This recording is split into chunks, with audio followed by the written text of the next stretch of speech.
Queridas amigas y amigos, ante todo, gracias por la invitación. Afrontamos en el mundo una crisis que es tan grave como paradójica. La crisis global del agua en el planeta agua, el planeta azul, con más de 2.000 millones de personas sin acceso garantizado al agua potable. Personas que en rigor, en su mayoría, no son gente sedienta, que no tenga agua en sus entornos de vida. Miren, nuestros antepasados caminaron hasta encontrar un río, una fuente, un lago, con suficiente agua dulce para garantizar una vida digna. Y en esos lugares están hoy nuestros pueblos, nuestras ciudades.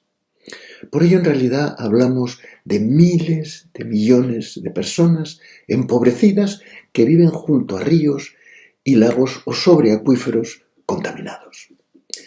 Las claves, por tanto, de esta crisis global del agua están en la confluencia, desde mi punto de vista, de dos grandes fallas críticas de nuestro modelo de vida y de desarrollo.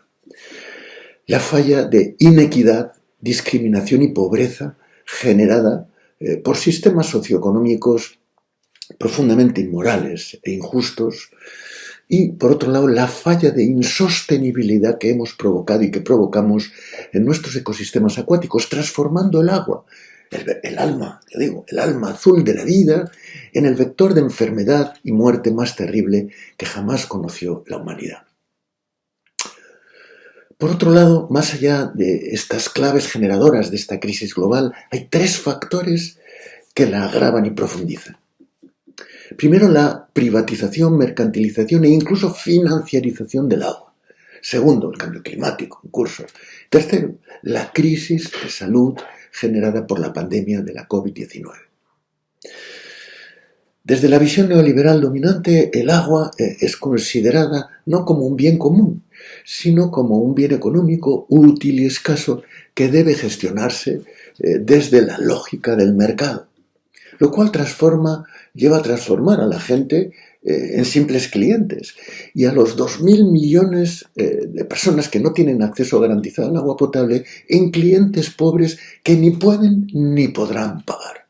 Por ello, lejos de afrontar esta crisis global del agua, lo que se hace desde este enfoque es hacer más vulnerables a los más empobrecidos y, por tanto, agravar esa crisis global. En lo que se refiere al cambio climático, suelo insistir en que sus principales impactos sociales se generan por eventos extremos de sequía, tormentas, huracanes e inundaciones, lo que demanda y exige vertebrar las estrategias de adaptación al cambio climático en base a lo que llamamos la transición hidrológica. De igual forma que las estrategias de mitigación se vertebran en torno a la transición energética. La pandemia de la COVID-19, por su parte, en la medida que agrava la desigualdad y profundiza la pobreza, afectando, de hecho, de forma más desproporcionada, ¿no?, a los más empobrecidos, es otro factor que agrava esa crisis global del agua. Sin embargo, también nos está dejando lecciones sumamente valiosas, que deberíamos aprender. El virus ha desnudado nuestra vulnerabilidad, pasando por encima de fronteras, de poderes, de riqueza incluso, viajando en avión, incluso suelo decir yo en clase business, ¿verdad? Pues bien, desde esa vivencia de vulnerabilidad, por primera vez, entiendo yo, en el mundo, empezamos a entender ese lema de no dejar a nadie atrás, no como una expresión de buena voluntad, sino como una necesidad realmente urgente. Y lo empezamos a entender no solo desde argumentos racionales, sino también desde las emociones que suscita esa vivencia de vulnerabilidad. En este contexto crece el consenso sobre la necesidad de reforzar nuestros sistemas públicos de salud por encima de ideologías. Consenso que debe incluir el fortalecimiento de los servicios de agua potable y saneamiento como piedra angular de la salud pública. Se trata, en suma, de entender que garantizar el agua potable y el saneamiento para los más empobrecidos como base de esa salud pública no es una oportunidad de negocio, sino un desafío democrático que hay que afrontar haciendo un gran esfuerzo público, un gran esfuerzo colectivo, sin ánimo de lucro, para no dejar a nadie atrás.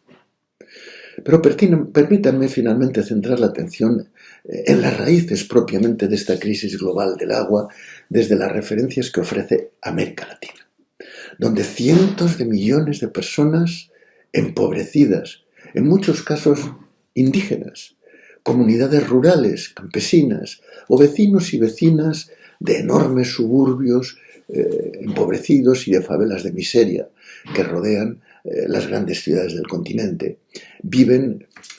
Personas que viven sin acceso garantizado al agua potable, sin una pileta, simple pileta en sus casos para lavarse las manos y mantener esa higiene mínima exigida para una vida digna, y sin servicios básicos de saneamiento.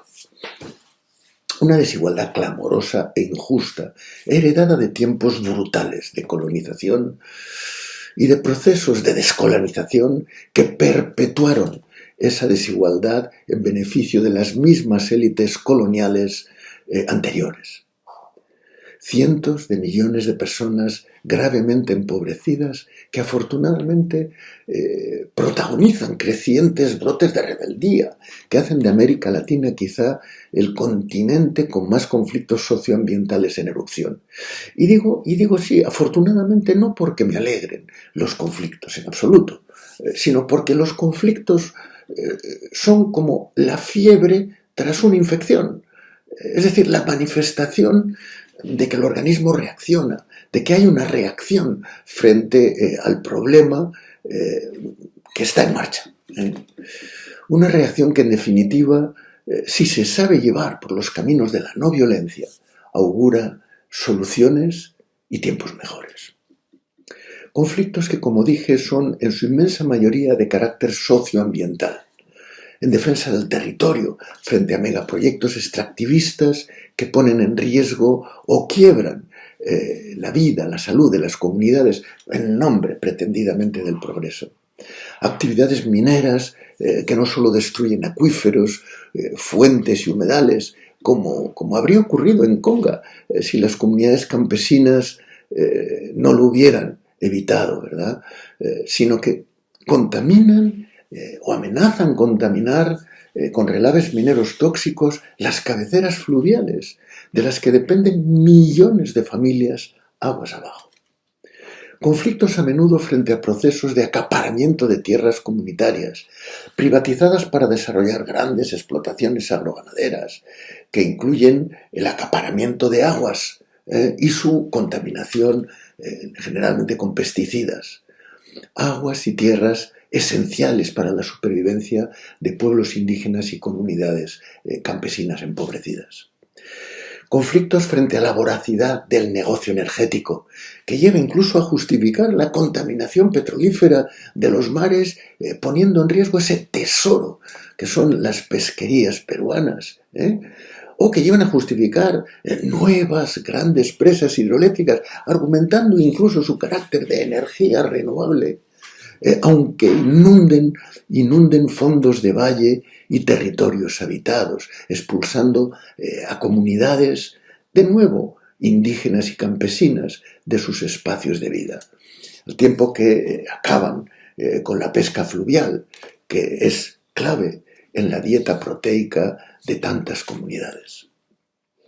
Conflictos frente a grandes proyectos productivos basados también en la explotación de recursos renovables, como la pesca o la madera, pero que desde estrategias insostenibles presididas por la impaciente e insaciable codicia de los más poderosos, perfilan duros futuros no lejanos de miseria para quienes viven en los territorios y dependen de esos recursos desde tiempos inmemoriales.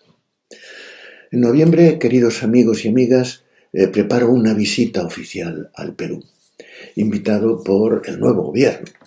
Soy consciente de la ilusión esperanzada que dicho gobierno ha levantado en mucha gente, que lucha simplemente por su derecho a vivir dignamente en su tierra, en sus territorios, y por el respeto a sus derechos humanos, y muy particularmente sus derechos humanos al agua potable y al saneamiento. Pero también soy consciente del riesgo que entraña que esas esperanzas se frustren una vez más. Yo espero que no sea así en esta ocasión y les pido perseverancia en su lucha no violenta por sus derechos y en particular por sus derechos al agua potable y al saneamiento como base no solo de la salud de sus familias y comunidades, sino también como base de un verdadero progreso de su país. Porque, queridos amigos y amigas, no hay realmente desarrollo económico y social sin salud pública. Y si me lo permiten, en su lucha perseverante por sus derechos al agua potable y al saneamiento, si me dejan un huequito, empujaré junto a ustedes. Muchas gracias.